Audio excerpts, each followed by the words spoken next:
अगर आप लोग इन फ्यूचर किसी भी एयरलाइंस की सस्ती टिकट लेना चाहते हैं तो हमारे वेबसाइट trimurtitravel.com पर विजिट करें।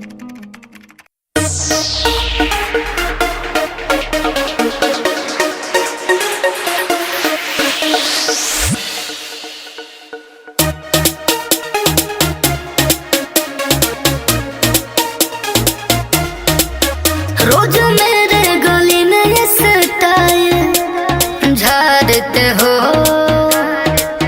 मुझे सीटी बजा के क्यों लाइन मारते हो। रोज मेरे गली में ये स्टाइल झाड़ते हो, मुझे सीटी बजा के क्यों लाइन मारते हो।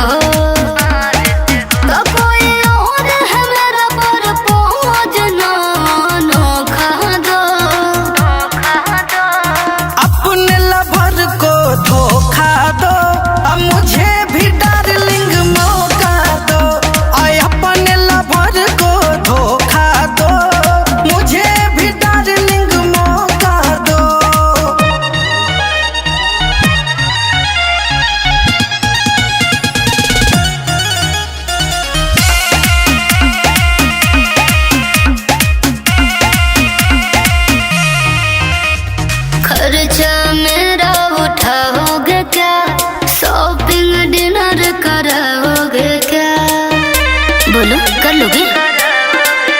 भूल जइबू भरवा के अपना, प्यार दे देंगे हम तुमको इतना। वो दिल है बाबू तुम जिसके खोखा हो, अपने लवर को धोखा दो, अब मुझे भी डार्लिंग मौका दो। आय अपने लवर को धोखा दो, मुझे भी डार्लिंग मौका दो।